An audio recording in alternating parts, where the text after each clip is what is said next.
안녕하세요, 여러분. 네, 제가 어, 잠깐 기도하고, 그리고 말씀 증거하는 시간 갖겠습니다. 하나님 아버지 감사합니다. 음, 우리에게 말씀을 들을 수 있는 귀를 열어주시길 원합니다. 하나님, 그래서 사물의 표면만을 보는 것이 아니라 사물의 본질을 볼 수 있는 그러한 눈을 우리에게 모두 허락하여 주시길 원합니다. 하나님, 그래서 내 자신을 분별하고 우리의 시대를 분별할 수 있는 하나님, 그러한 우리 모두가 될 수 있도록 도와주셔서 하나님, 이 마지막 때에 하나님의 뜻대로 순종하며 나아갈 수 있는 우리 모두가 될 수 있도록 주님 역사하여 주시고 축복하여 주시기를 원합니다. 감사하며 예수님의 이름으로 기도했습니다. 아멘. 네,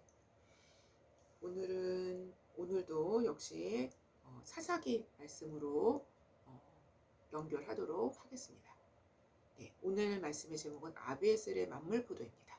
네, 본문은 사사기 7장 23절부터 8장 3절까지를 제가 빠르게 읽고 시작하겠습니다. 사사기 7장 23절입니다. 이스라엘 사람들은 납달리와 아살과 온 므낫세에서 부름을 받고 미디안을 추격하였더라. 기드온이 사자들을 보내어서 에브라임 온 산지로 두루다니게 하여 이르기를 내려와서 미디안을 치고 그들을 앞질러 벳바라와 요단강에 이르는 수로를 점령하라 하매 이에 에브라임 사람들이 다 모여 벳바라와 요단강에 이르는 수로를 점령하고 또 미디안의 두 방백 오렙과 스앱을 사로잡아 오렙은 오렙 바위에서 죽이고 스앱은 스앱 포도주 틀에서 죽이고 미디안을 추격하였고 오렙과 스앱의 머리를 요단강 건너편에서 기드온에게 가져왔더라. 에브라임이 8장입니다. 에브라임 사람들이 기드온에게 이르되 내가 미디안과 싸우러 갈 때에 우리를 부르지 아니하였으니 우리를 이같이 대접하면 어찌 됨이냐 하고 그와 크게 다투는지라. 기드온이 그들에게 이르되 내가 이제 행한 일이 너희가 한 것에 비교되겠느냐 에브라임의 끝물 포도가 아비에셀의 만물 포도보다 낫지 아니하냐. 하나님이 미디안의 방백 오렙과 스앱을 너희 손에 넘겨주셨으니 내가 한 일이 어찌 능히 너희가 한 것에 비교되겠느냐 하니라. 기드온이 이 말을 하매 그때 그들의 노여움이 풀리니라. 네, 여러분 아인슈타인 상대성 원리를 발견한 아인슈타인. 아인슈타인은 아주 겸손한 사람이었다고 합니다. 상대성 이론 발견으로 크게 성공한 다음에도 대자연 앞에서 자신은 너무나 미약한 존재에 지나지 않는다라는 것들을 항상 이 사람은 강조를 했다고 합니다. 어느 날 제자들이 아인슈타인에게 이렇게 물어봤어요. 선생님의 그 많은 학문과 전문적인 지식은 어디에서 나옵니까? 물었더니 아인슈타인은 잠시 생각하면서 실험실 기구에 있었던 물에 손가락을 적신 뒤에 그 한 방울의 물을 똑 떨어뜨리면서 말을 했습니다. 나의 학문은 바다에 비유한다면 이 한 방울의 물에 지나지 않습니다. 라고 말했다고 합니다. 아인슈타인은 겸손한 사람이었지만 더 정확하게 얘기한다면 정직한 사람이었습니다. 그는 상대성 이론을 발견하기까지 만물에 숨겨져 있는 하나님의 비밀을 알아가면서 그 만물 안에 존재하는 극히 작은 자신을 객관적으로 볼 수 있는 눈이 있었던 거예요. 네, 그게 바로 겸손이었었던 것입니다. 그가 갖고 있는 바로 자신을 보는 그 정직한 눈, 그리고 자신의 지식은 그 광대한 바다의 물에서 단 한 방울의 물에 지나지 않는다라는 것을 깨달을 수 있도록 인도했던 것입니다. 무엇이요? 정직한 눈. 즉 자신의 존재를 정직하게 볼 수 있는 눈은 우리로 겸손으로 인도하는 것입니다. 이처럼 인간의 겸손은 곧 정직함에서 출발합니다. 여러분, 사실 하나님께서 우리에게 주실 수 있는 은혜와 축복은 바로 이러한 정직함에서 출발해야지만 받을 수 있는 것들이 거의 대부분입니다. 왜냐하면 하나님의 진실하심은 하늘에 사무쳤다고 표현한 다윗의 시와 같이 정직은 정직이라는 정직은 하나님의 진실하신 성품 그 자체이시기 때문이며 그분은 진리의 하나님이시기도 되시기 때문입니다. 기드온의 믿음을 돕기 위해서 하나님께서는 초자연적인 표징을 보여주셨습니다. 몇 번이나 보여주셨어요? 4번이나 보여주셨어요. 첫 번째부터 세 번째는 근데 기드온 자신이 하나님께 구한 표징이었어요. 근데 마지막 4번째 표징은 하나님이 되려 기드온에게 보여주신 표징이었죠. 기드온에게 적진으로 내려가라고 명령하심으로 확실한 표징을 보여주신 것입니다. 그 결과 기드온은 확실한 믿음으로 견고히 서서 소수 정예부대로 하나님께서 친히 뽑으신 300용사와 함께 아주 엄청난 대승을 거둘 수 있게 된 것입니다. 이 전투가 얼마나 놀라운 전투였는가는 사사기 시대 이후에 이스라엘 역사 가운데서 하나님께서 행하신 일들을 찬양할 때 그리고 하나님의 놀라운 기적의 역사를 기억할 때 다시 추억하게 하는 전투로 기억되게 됩니다. 아주 놀라운 전투로 기억되게 되죠. 이스라엘 역사 가운데 굉장히 하나님의 그 전능하심을 그 역사 가운데 나타났던 그런 사건 중에서 바다를 가르셨던 홍해 사건 대표적이죠, 그렇죠? 마치 그것과도 같이 이 오렙과 스에바에서 그리고 미디안의 전쟁에서 대승 거둔 거는 성경의 곳곳에 그 이후 시대에도 나오게 됩니다. 이렇게 굉장히 놀라운 승리를 거뒀던 전투입니다. 자, 오늘 본문은 바로 그 놀라운 대승의 뒷마무리에 해당하는 이야기가 펼쳐지지만 사실상 아주 중요한 내용을 담고 있는 본문이라고 말씀드릴 수 있습니다. 기드온과 그 300용사가 나팔을 불고 항아리를 깨뜨리고 저번 주 본문이었죠. 미디안 온 진영에서 친구끼리 칼로 치게 하심으로 서로가 죽이고 죽는 집단적 공황 상태의 놀라운 일들이 발생했어요. 또 도망하는 자들은 스레라 벳시다에 이르고 또 답밭에 가까운 아벨 무올라의 경계에 이르렀다고 성경은 기록하고 있어요. 그 후에 기드온이 부름을 받고 이스라엘 사람들은 납달리와 아셀과 온 므낫세에서부터 마치 후발대처럼 미디안을 추격하는 작전이 벌어지게 됩니다. 기드온이 선발대로 300용사와 함께 대승을 거둔 다음에 나머지 남겨져 있는 그 미디안의 군대들을 격파하기 위해서 후발대로 또 일들이 벌어지는 것이 오늘 본문이죠. 즉 이들은 기드온이 하나님의 명령에 따라 해산시켰던 군인들을 말하는데요. 그들이 마지막 마무리를 하게 되는 장면이 오늘 본문에 기록되어 있습니다.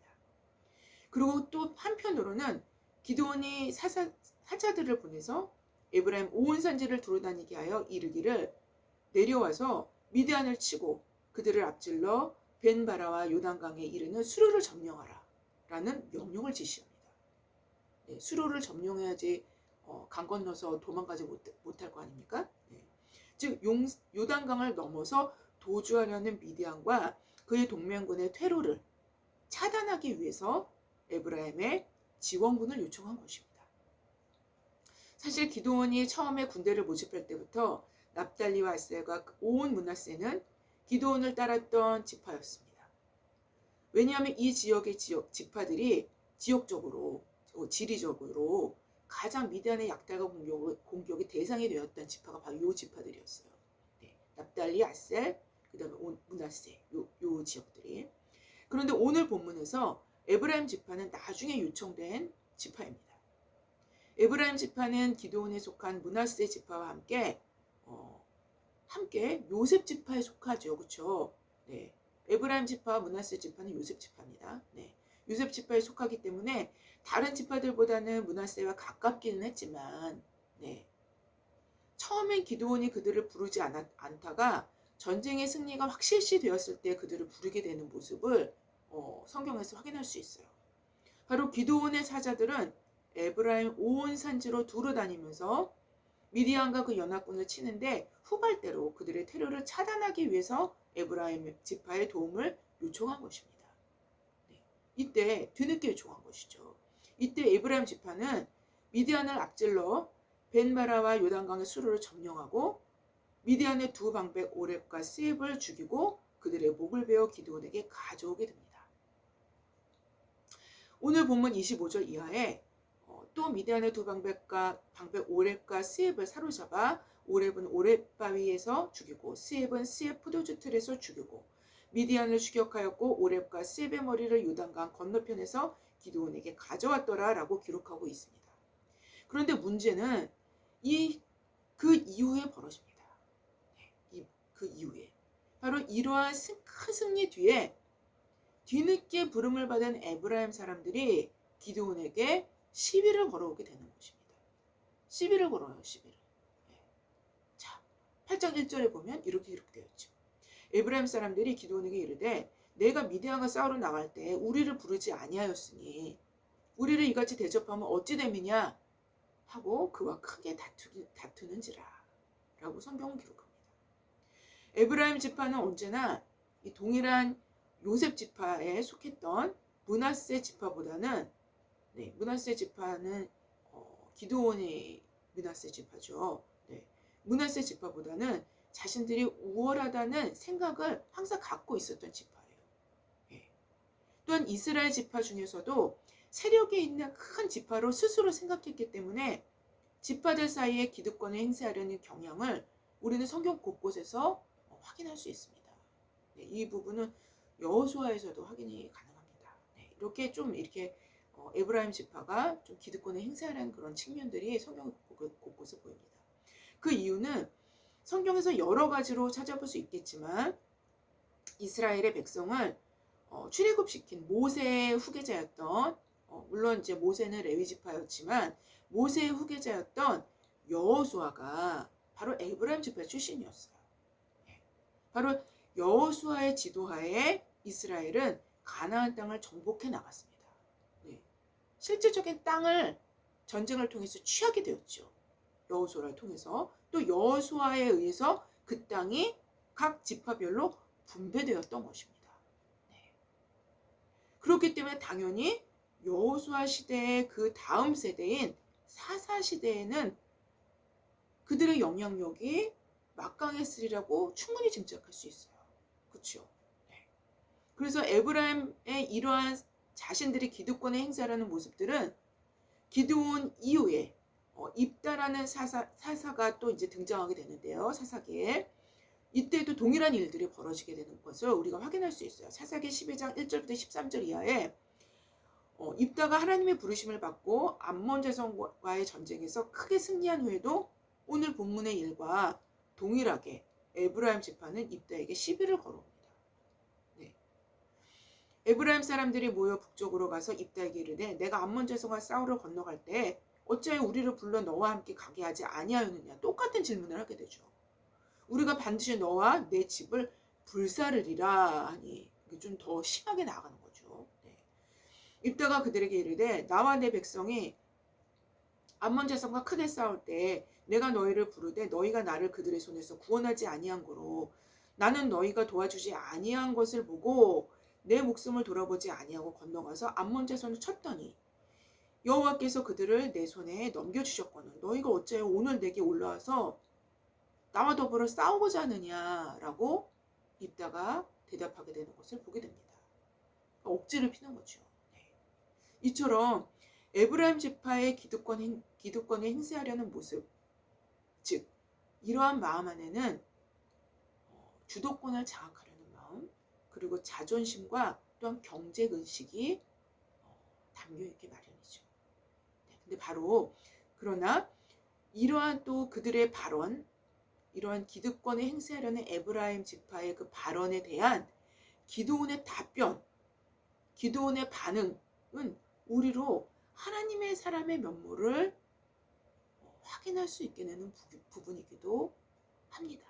그래서 오늘 본문에서는 바로 이것을 확인하고자 합니다. 본문 2절 3절 이하에 기드온이 그들에게 이르되 내가 이제 행한 일이 너희가 한 것에 비교가 되겠느냐. 에브라임의 끝물 포도가 아비에셀의 만물 포도보다 낫지 아니하냐. 이런 비유를 얘기하면서 답변을 보냅니다. 하나님의 미디안 방백 오렙과 스앱을 너희 손에 넘겨주셨으니 내가 한 일이 어찌 능히 너희가 한 것에 비교가 되겠느냐 라고 답한 것입니다. 바로 기드온의 이러한 답변은 주님의 부르심 앞에서 오 주여 내가 무엇으로 이스라엘을 구원하리까. 보셔서 나의 집은 므낫세 중에서 극히 약하고 나는 내 아버지 집에서 가장 작은 자니이다 라고 답함으로 내가 반드시 너와 함께하리라는 그 하나님의 반드시의 약속을 받아내고 주님의 테스트에서 통과했던 바로 그 기드온의 그 동일한 면모를 오늘 본문에서도 우리는 확인할 수 있다는 것입니다. 기드온의 겸손이죠. 기드온은 자신을 정직하게 보아왔고 그래서 자신이 어떠함을 또한 정직하고 진실하게 주님께 아뢰었던 것입니다. 그렇기 때문에 그 놀라운 대승을 거둔 앞에서도 그는 자만하거나 교만하지 않았습니다. 왜냐하면 당연히 이 전쟁은 자신의 힘으로 싸운 것이 아님을 누구보다 기드온은 잘 알고 있었기 때문입니다. 주님께서 32,000명의 군사들 중에서 300명만을 제외하고 모두 집으로 돌려보내라 명령하실 때도 기드온 자신은 얼마나 속으로 떨었겠습니까? 네? 얼마나 떨었겠어요. 300명을 대상으로 네? 그 엄청난 강력한 미디안 군대 삼국연합군을 대상으로 해서 전쟁을 생각하면 얼마나 끔찍하겠습니까? 네? 얼마나 속으로 떨었겠습니까? 순종은 하지만 바로 그런 기억들이 고스란히 기드온의 생각 속에는 기억으로 남아있었을 것입니다. 믿음도 여의치 않았기 때문에 주님께 3번이나 표징을 구했던 그것들이 자신의 기억 속에 고스란히 남겨져 있었을 것입니다. 자신의 믿음도 없었습니다. 뿐만 아니라 주님께서 자신의 연약함을 돕기 위해서 자신의 믿음을 돕기 위해서 다시 표징으로 확신을 주셨던 것도 미디안 진영으로 내려가서 그들의 꿈 얘기를 들었었던 것들, 이런 것들이 다 생생하게 기드온의 기억 속에 담겨져 있었을 것입니다. 이러한 상황에서 그는 에브라임 지파가 기득권을 내세우는 발언에 전혀 동요할 필요가 없었던 것입니다. 그들의 자존심과 경쟁의식에 같이 합류할 의미조차 느끼지 못했던 것입니다. 기드온에게는 이 전쟁의 승리는 자신에게로부터 나온 것이 아님을 누구보다도 잘 알고 있었기 때문입니다. 사실상 이 사건, 전쟁이죠. 전쟁의 진상의 여부를 정직한 눈으로 바라본다면, 이 대승을 정직한 눈으로 바라본다면 인간의 기득권 싸움이나 인간의 자존심이나 주도권 싸움, 경쟁의식 등 그러한 인간적인 공로 싸움은 가당치도 않다는 것을 기드온은 당연히 알았던 것입니다. 어떻게 당연히 알까요? 정직한 마음으로 아는 것입니다. 정직한 마음으로 아는 것입니다. 그래서 기드온은 내가 이제 행할 일이 너희가 한 것에 비교가 되겠느냐. 에브라임의 끝물 포도가 아비에셀의 만물 포도보다 낫지 아니하냐 라고 답하게 된 것입니다.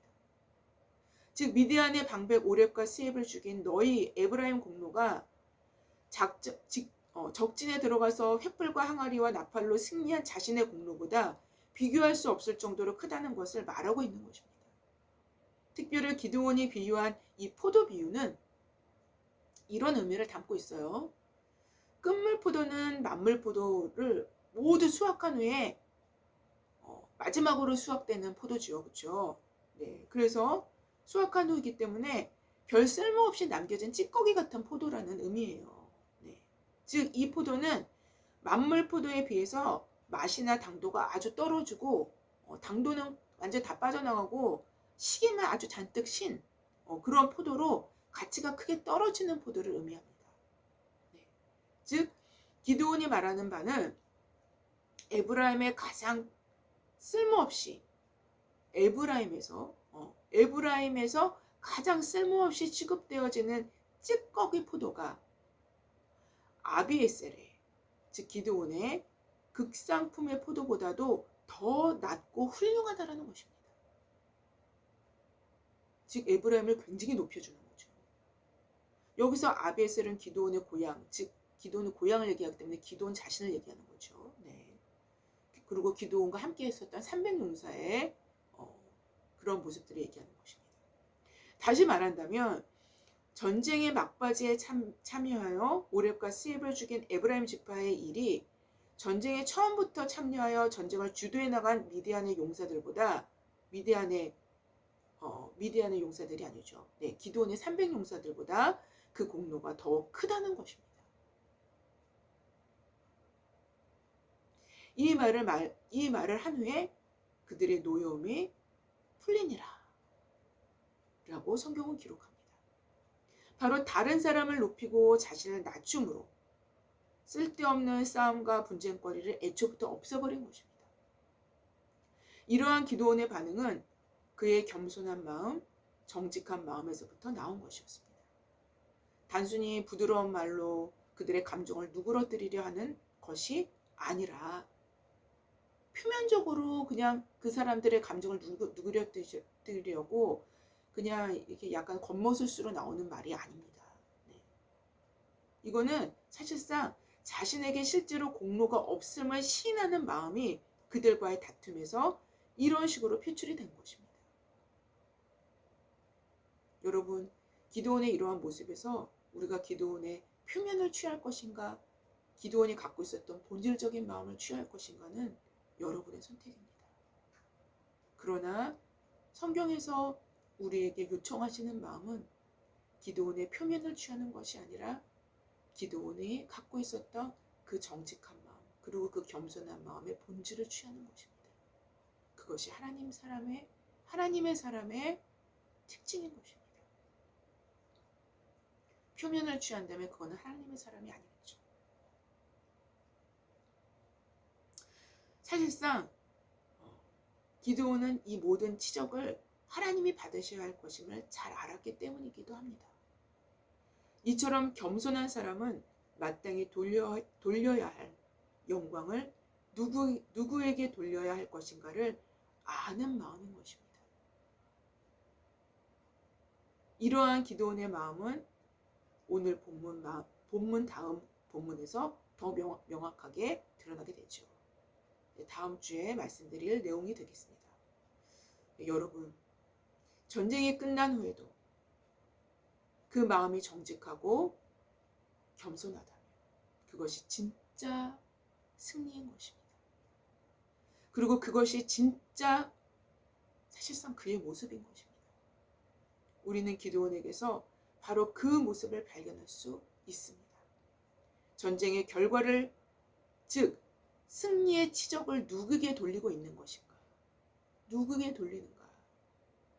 이것을 통해서 우리 자신의 진정한 모습을 볼 수 있게 될 것입니다.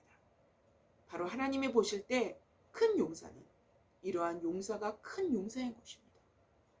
바로 자신의 모습을 정직하게 볼 수 있는 자, 물 한 방울의 작은 가치로 자신의 공로를 인정할 수 있는 자, 그렇게 깨달을 수 있는 바로 그 자,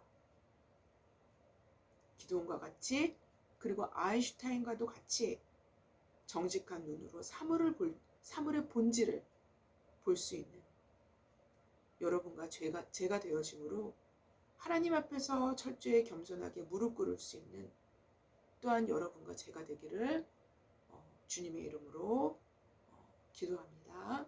네, 제가 잠깐 기도하고 하나님 아버지 감사합니다.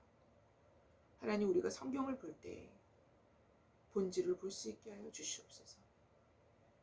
하나님의 사람들의 행실을 보아 나갈 때, 하나님의 사람들의 하나님 아버지 모습들을 우리가 읽어 나갈 때, 하나님, 그들이 왜 그러한 모습들로 보여졌는지, 그 표면을 취하는 것이 아니라 그 본질을 취할 수 있는 우리 모두가 되게 하여 주시옵소서.